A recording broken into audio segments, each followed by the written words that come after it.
ಇನ್ನು silicon city ಬೆಂಗಳೂರಿನ ಜನರಿಗೂ ಕೂಡ ಬೆಲೆ ಏರಿಕೆಯ ಬಿಸಿ ತಡ್ತಾ ಇದೆ. ಮೊದಲೇ ಕಾಸ್ಟ್ಲಿ ದುನಿಯಾದಲ್ಲಿ ಬೇಯ್ತಾ ಇರುವಂತಹ ಬೆಂಗಳೂರಿಗರಿಗೆ ಈಗ ಜಲಮಂಡಳಿ ಮತ್ತೊಂದು ಶಾಕ್ ಅನ್ನು ಕೊಡ್ಲಿಕ್ಕೆ ಮುಂದಾಗ್ತಾ ಇರುವಂಥದ್ದು. ಬೆಂಗಳೂರಿಗರಿಗೆ ದರ ಏರಿಕೆಯ ಬಿಸಿ, ನೀರಿನ ದರ ಏರಿಕೆಯ ಬಗ್ಗೆ ಜಲಮಂಡಳಿ ಮಹತ್ವದ ಸುಳಿವು. 15ರಿಂದ 20% ನೀರಿನ ದರ ಏರಿಕೆಯಾಗುವಂತಹ ಸಾಧ್ಯತೆ ಇದೆ. ಮುಂದಿನ ವಾರದಲ್ಲಿ ಡಿಸಿಎಂ ಡಿಕೆ ಶಿವಕುಮಾರ್ ಈ ಕುರಿತಂತೆ ಸಭೆ ನಡೆಸ್ತಾ ಇದ್ದಾರೆ. ಬೆಂಗಳೂರಿನ 28 ಶಾಸಕರ ಜೊತೆಗೆ ಸಭೆಯನ್ನು ನಡೆಸಲಿದ್ದಾರೆ. ನೀರಿನ ದರವನ್ನು ಏರಿಕೆ ಮಾಡುವಂತಹ ನಿಟ್ಟಿನಲ್ಲಿ ಉಪಮುಖ್ಯಮಂತ್ರಿಗಳು ದರ ಏರಿಕೆಯ ಬಗ್ಗೆ ಸಭೆಯನ್ನು ಮಾಡಿ ಅಧಿಕೃತವಾಗಿ ಘೋಷಣೆ ಮಾಡುವಂತಹ ಸಾಧ್ಯತೆ ಇದೆ. ಈಗಾಗಲೇ ಇದರ ಹಿಂಟನ್ನು ಕೂಡ ಹಲವು ಸ್ಟೇಟ್ಮೆಂಟ್ಗಳ ಮೂಲಕ ಡಿಸಿಎಂ ಡಿಕೆ ಶಿವಕುಮಾರ್ ಅವರು ಕೊಟ್ಟಿದ್ದಾರೆ. ಹಿಂಗೆ ಆಗ್ಬಿಟ್ರೆ ಹೆಂಗಪ್ಪ ಬದುಕೋದು ಅಂಥೇಳಿ ಜನ ಯೋಚನೆ ಮಾಡಬೇಕಾದಂತಹ ಪರಿಸ್ಥಿತಿ ನಿರ್ಮಾಣವಾಗ್ತಾ ಇದೆ.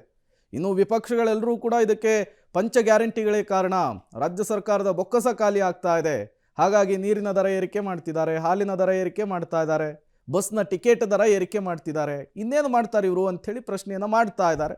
ಸದ್ಯಕ್ಕಂತೂ ಬೆಂಗಳೂರು ಸೇರಿದಂತೆ ರಾಜ್ಯದ ಜನ ಬೆಲೆ ಏರಿಕೆಯ ಬೇಗೆಯಲ್ಲಿ ಬೇಯ್ತಾ ಇದ್ದು, ಇದನ್ನು ಸರ್ಕಾರ ಹೇಗೆ ಸಮರ್ಥನೆ ಮಾಡ್ಕೊಳ್ಳುತ್ತೆ ಅನ್ನೋದನ್ನು ಕಾದು ನೋಡಬೇಕಿದೆ.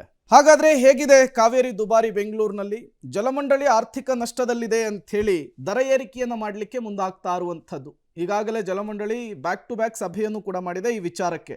2014ರಿಂದ ಈವರೆಗೂ ಬೆಂಗಳೂರಿನಲ್ಲಿ ನೀರಿನ ದರವನ್ನು ಏರಿಕೆ ಮಾಡಿಲ್ಲ ಅನ್ನೋದನ್ನು ಕೂಡ ಜಲಮಂಡಳಿ ಒಂದು ಕಾರಣವಾಗಿ ಕೊಡ್ತಾ ಇದೆ.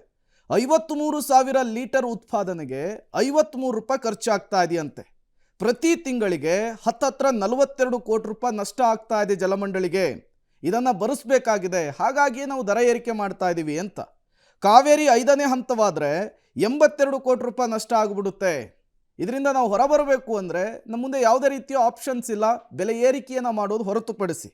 ಇದರ ನಷ್ಟವನ್ನು ತಪ್ಪಿಸೋದಕ್ಕೆ ನೀರಿನ ದರ ಏರಿಕೆಗೆ ನಿರ್ಧಾರವನ್ನು ಮಾಡಿದ್ದೇವೆ, ಈಗಾಗಲೇ ಸರ್ಕಾರದ ಗಮನಕ್ಕೂ ಕೂಡ ತಂದಿದ್ದೇವೆ ಅಂಥೇಳಿ ಎಲ್ಲ ಅಂಶಗಳನ್ನು ಮನಗಂಡೇನೆ ಡಿಸಿಎಂ ಡಿಕೆ ಶಿವಕುಮಾರ್ ಹಲವು ಬಾರಿ ನೀರಿನ ದರ ಏರಿಕೆಯ ಬಗ್ಗೆ ಸುಳಿವನ್ನು ಕೊಟ್ಟಿದ್ರು, ಸ್ಟೇಟ್ಮೆಂಟನ್ನು ಕೂಡ ಕೊಟ್ಟಿದ್ರು. ಲೀಟರ್ ನೀರನ್ನು ಪ್ರೊಡ್ಯೂಸ್ ಮಾಡೋಕ್ಕೆ 53 ರೂಪಾಯಿ ಖರ್ಚಾಗ್ತಾಯಿದೆ. ಬಟ್ ನಾವು ಅಂದಾಜು ಒಂದು 22 ರೂಪಾಯಿಂದ 45 ರೂಪಾಯಿ ಕೂಡ ಮಾರ್ತಾ ಇದ್ದೀವಿ. ಅದರಿಂದ ಜಲಮಂಡಳಿಗೆ 1000 ಲೀಟ್ರ್ ಪ್ರತಿ 1000 ಲೀಟ್ರಿಗೆ ನಮಗೆ ನಷ್ಟ ಆಗ್ತಾ ಇದೆ.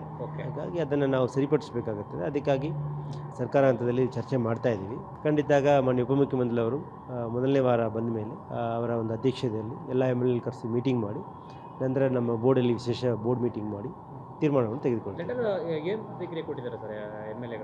MLAಗಳಿಗೆ ಈ ಥರ ನಾವು ಮನವರಿಕೆ ಮಾಡೋದಕ್ಕೆ ನಮ್ಮ ಕಷ್ಟಗಳೇನಿದೆ ಅದನ್ನು ಮಾಡಿದ್ದಾರೆ. ಈಗ ಸದ್ಯಕ್ಕೆ ಪ್ರತಿ ತಿಂಗಳಿಗೆ ಜಲಮಂಡಳಿಗೆ 41 ಕೋಟಿ ರೂಪಾಯಿ ಆರ್ಥಿಕ ನಷ್ಟ ಉಂಟಾಗ್ತಾ ಇದೆ. ಯಾಕಂದರೆ ನಮ್ಮ ಏನು ಆದಾಯಕ್ಕೂ ಖರ್ಚಿಗೂ ಮಧ್ಯದಲ್ಲಿ ಅಷ್ಟೊಂದು ಡಿಫ್ರೆನ್ಸ್ ಬರ್ತಾ ಇದೆ. ಹಾಗಾಗಿ ಈ ಥರ ಹೋದರೆ ಮುಂದಿನ 1 ವರ್ಷಕ್ಕೆ ಕಾವೇರಿ ಫಿಫ್ತ್ ಸ್ಟೇಜ್ ಆದಮೇಲೆ ಇದು 41 ಕೋಟಿ ಏನಿದೆ 80 ಕೋಟಿ ಆಗುತ್ತೆ ಪ್ರತಿ ತಿಂಗಳಿಗೆ. ಸೊ ಹಂಗೆ ನೋಡಿದರೆ 12 ತಿಂಗಳಿಗೆ ಮಿನಿಮಮ್ ಒಂದು 972 ಕ್ರೋಡ್ಸು ನಮಗೆ ಆರ್ಥಿಕ ಮೊರೆಯಾಗುವಂಥ ಒಂದು ಅವಕಾಶ ಇರೋದ್ರಿಂದ 5 ವರ್ಷದಲ್ಲಿ ಅಂದಾಜು 4800 ಕೋಟಿಯಷ್ಟು ನಮಗೆ ಲಾಸ್ ಆಗುತ್ತೆ. ಈ ಸಂದರ್ಭದಲ್ಲಿ ಬೆಂಗಳೂರಲ್ಲಿ ನೀರಿನ ವ್ಯವಸ್ಥೆಯನ್ನು ಕಲ್ಪಿಸುವುದಾಗಲಿ ಅಥವಾ ಮೂಲಭೂತ ಸವಲತ್ತು, ನೀರಿನ ದರವನ್ನು ಯಾಕಾಗಿ ಏರಿಕೆ ಮಾಡ್ತಾ ಇದ್ದೇವೆ ಅಂಥೇಳಿ ಜಲಮಂಡಳಿಯ ಅಧ್ಯಕ್ಷರು ಮಾಹಿತಿಯನ್ನು ಕೊಡ್ತಾ ಇದ್ರು. ಸರ್ಕಾರದ ಮುಂದೆಯೂ ಕೂಡ ಪ್ರಸ್ತಾವನೆಯನ್ನು ಇಟ್ಟಿದ್ದಾರೆ. ಸರ್ಕಾರ ಅದಕ್ಕೆ ಸಮ್ಮತಿಯನ್ನು ಸೂಚಿಸಿದರೆ ಬಹುತೇಕ ಬೆಂಗಳೂರಿಗರಿಗೆ ನೀರಿನ ಶಾಕ್ ತಗುಲುವಂತಹ ಸಾಧ್ಯತೆ ಇದೆ.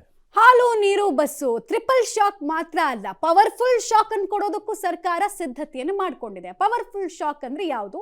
ವಿದ್ಯುತ್ ಶಾಕ್. ವಿದ್ಯುತ್ ದರ ಏರಿಕೆ ಬಗ್ಗೆ ಒಂದು ವಿನೂತನ ಪ್ರಸ್ತಾಪ ಇದೆ. ಇದ್ರ ಬಗ್ಗೆ ಲಾಸ್ಟ್ 3-4 ವರ್ಷದಿಂದ ಚರ್ಚೆ ಇತ್ತು. ಬಟ್ ಈಗ ಒಂದು ಬ್ಲೂ ಪ್ರಿಂಟ್ ರೆಡಿ ಆಗಿದೆ. ವಿದ್ಯುತ್ ದರ ಏರಿಕೆಗೂ ಸರ್ಕಾರ ಸಿದ್ಧಗೊಂಡಿದೆ. ಏಪ್ರಿಲ್ಗೆ ವಿದ್ಯುತ್ ದರ ಏರಿಕೆ ಆಗೋದು ಫಿಕ್ಸ್ ಅನ್ನುವಂತಹ ಮಾತು ಕೇಳಿ ಬರ್ತಾ ಇದೆ.